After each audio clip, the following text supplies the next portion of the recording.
નમસ્કાર ખેડૂત મિત્રો, હું ચતુર સાંખટ મદદનીશ ખેતીની આપ સૌનું કૃષિ દર્પણ ચેનલમાં હાર્દિક સ્વાગત કરું છું.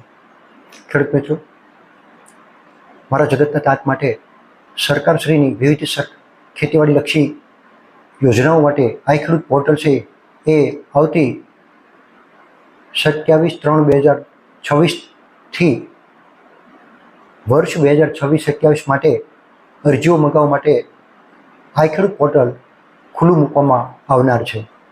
ખેડૂત મિત્રો, આ ખેડૂત પોર્ટલની અરજી મેળવવા માટે, રજિસ્ટ્રેશન માટે, આધાર ઓથેન્ટિફિકેશન અને અરજી કરતી વખતે કઈ બાબતની કાળજી રાખવી એ વિષય ઉપર માહિતી મેળવતા પહેલાં હું આપ સૌને એક નમ્ર નિવેદન કરું છું કે આ દિન સુધી જો તમે કૃષિ દર્પણ ચેનલને સબસ્ક્રાઈબ ન કરી હોય તો આજે જ આ ચેનલને સબસ્ક્રાઈબ કરી લેજો, જેથી કરીને તમામ વિડીયો તમારા સુધી પહોંચતા રહે.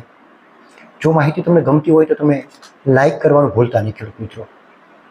બીજું, આ માહિતી વધુમાં વધુ ખેડૂતો સુધી પહોંચાડો, એટલે કે શેર કરો, માહિતી એમને મોકલો, એ માટે હું આપ સૌને વિનંતી કરું છું.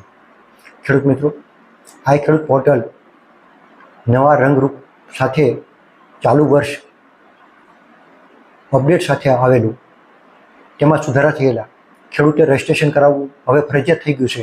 જેટલા પણ 8 અંદર નામ હોય એ તમામ ખેડૂતોએ આ ખેડૂત પોર્ટલમાં રજિસ્ટ્રેશન કરાવવાનું છે. રજિસ્ટ્રેશન કર્યા પછી એટલે કે એનું લોગિન આઈડી અને પાસવર્ડ એમને મેળવવાના છે, જાતે બનાવવાના છે.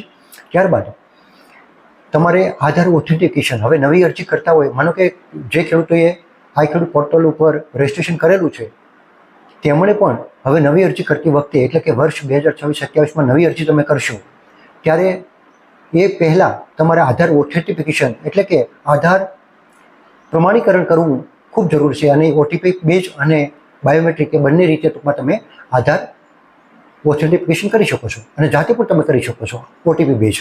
તો ખેડૂત મિત્રો, અરજી કરતાં પહેલાં તમારે ખાસ કાળજી પણ રાખવાની છે. હવે ખાસ ખેડૂત મિત્રો, ખાસ કરીને આ ખેડૂત પોર્ટલ છે એ વર્ષ 2026-27 માટે ખેતીવાડી ખાતાની યોજના, પશુપાલનની યોજના અને બાગાયત ખાતાની યોજનાઓ માટે ખુલ્લું મૂકવામાં આવનાર છે તારીખ 27/3/2026થી.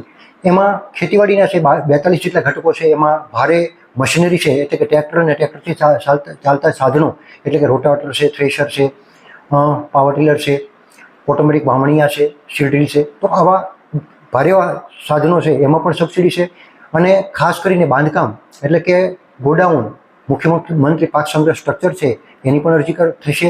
ખેતીના જે સામે ઓજારો છે એટલે કે પાવર વીડર છે, સબસોઇલર છે જેવા સાધનો છે, આધુનિકરણ અને પરિવહન માટેના એટલે કે પરિવહન માટેના આપણે નાનું 1500 કિલોગ્રામ વહન કરી શકે એવું પિકઅપ વાહન છે, એમાં પણ માર્કેટ યાર્ડમાં તમારો માલ પહોંચાડવા માટેની એમાં પણ સબસિડી આપવામાં આવે છે. ટ્રેક્ટરથી ચાલતી લારી છે એમાં પણ સબસિડી આપવામાં આવે છે. સનેડો છે જેવી ઘણા બધા ઘટકો છે. નાના સાધનોથી લઈ કમ્બાઇન હાર્વેસ્ટર છે, રોટાવેટર છે, કલ્ટિવેટર છે, ગેસર લેન્ડ લેવલર છે, આવા બધા સાધનો છે. એટલે કે ઓછી મહેનતે વધુ કામ આપતા આધુનિક સાધનો તમે એમાં અરજી કરી શકો છો. ત્યારબાદ ખેતીના ઓજારો અને પ્લાન્ટરની સબસોઇલર છે, પોટેટો પ્લાન્ટર છે, ગ્રાઉન્ડનટ ડિગર છે, હેરો તમામ પ્રકારના છે, પ્લાવ એટલે કે હળ છે એ તમામ પ્રકારના છે, પાવર ટીલર છે, આવા સાધનો છે. તારની વાડ છે, જંગલી ભૂંડ અને રોઝડાથી પાકના રક્ષણ માટે તારની વાડ છે, સોલાર ઝટકા મશીન છે એમાં પણ છે, પાક સંગ્રહ સ્ટ્રક્ચર એટલે કે ગોડાઉન છે, પંપ સેટ અને પાક સંરક્ષણના સાધનો છે.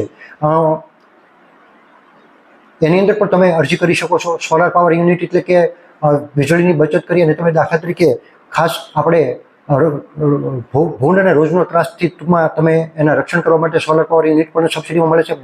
માલવાહક મેં તમને કીધું એમ કે ખેત પેદાશોના બજાર ભાવ માર્કેટ સુધી પહોંચાડવા માટેનું પિકઅપ છે એ પણ તમને સબસિડીમાં આપવામાં આવે છે. સ્માર્ટફોન છે, આજના ડિજિટલ યુગની અંદર માહિતી તમે આ ખેડૂત પોર્ટલને લગતી તમામ માહિતી જાતે મેળવી શકો અને અરજી જાતે કરી શકો એના માટે સ્માર્ટફોન પણ સબસિડીમાં આપવામાં આવે છે.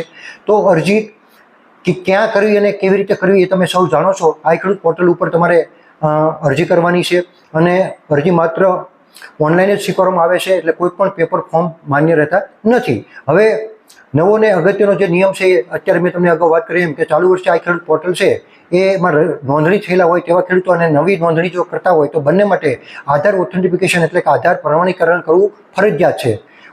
ઓથેન્ટિફિકેશન નહીં કરાવો ત્યાં સુધી તમે આગળની પ્રક્રિયા અરજી કરી શકશો નહીં. હવે તમારો મોબાઈલ નંબર આધાર કાર્ડ સાથે લિંક છે પહેલાં તો તમે એ જોઈ લો. જો આધાર સાથે લિંક હોય તો તમારા ઓટીપી બેઝ ટૂંકમાં આરામથી કરી શકશો, નહીંતર તમારે નજીકના CSC અથવા તો VC પાસે જઈ અને તમે તમારા બાયોમેટ્રિકથી તમે આધાર છે એનું પ્રમાણીકરણ ઓથેન્ટિફિકેશન કરાવી શકો છો, જાતે પણ કરી શકો છો.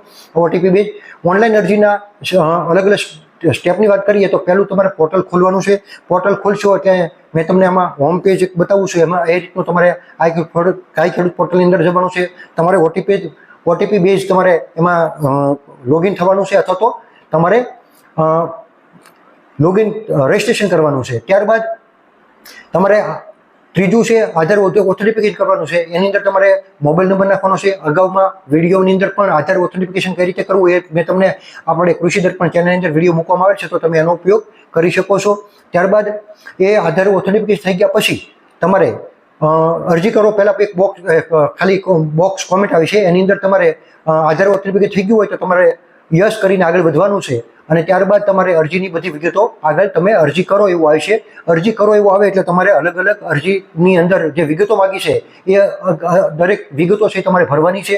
એ વિગતો ભરાઈ ગયા પછી તમારે અરજી તમારી કન્ફર્મ કરવાની છે, એટલે કે એની પ્રિન્ટ કાઢી લેવાની છે, ફાઇનલ સબમિટ કરી દેવાની છે. સબમિટ કરતાં પહેલાં વિગતો તમે હંમેશા બેંકની અંદર બેંકનો જે નંબર આપો છો, ખાતા નંબર, એ ચાલુ અને આધાર સીડિંગ થયેલો હોય તેમજ ડીબીટી ઇનેબલ હોય એવો જ તમારે બેંકનો ખાતા નંબર બંધ થયેલો ખાતા નંબર નાખવાનો નથી, જેથી કરીને તમારા નાણાકીય ચૂકવણા વખતે તમારે મુશ્કેલી પડે નહીં. તો તમારે ફાઇનલ અરજી સબમિટ કરી ગયો પછી તમારે એની પ્રિન્ટ આઉટ કાઢીને તમારી પાસે રાખવાની છે. ખેડૂત મિત્રો, અરજી કરતી વખતે તમારે ખાસ તો તમારું અસલ આધાર કાર્ડ છે, આધાર કાર્ડ સાથે લિંક થયેલો મોબાઈલ જે ફોન છે એ રાખવાનો છે. બેંક ખાતાની પાસબુક તમારે જે ચાલુ કન્ડિશનમાં હોય એ જ રાખવાની છે. જમીનના 7, 12, 8 તમારે આવા ઉતારા નંબર છે એ તમારે નંબર ખબર હોવી જોઈએ. તો ખેડૂત મિત્રો, 2026-27 માટે ખેતીવાડી ખાતાની જે યોજનાઓ છે એનો લાભ લેવા માટે આધાર ઓથેન્ટિફિકેશન કરવું એ ફરજિયાત છે. ત્યારબાદ જ તમે આગળ અરજી કરી શકશો. જ્યાં સુધી તમે આધાર ઓથેન્ટિફિકેશન નહીં કરો ત્યાં સુધી તમારી અરજી થઈ શકશે નહીં. તો ખેડૂત મિત્રો, આ આધાર ઓથેન્ટિફિકેશન કરવા માટેની તો ટૂંકમાં તમને લિંક અંદર મૂકી દઉં છું.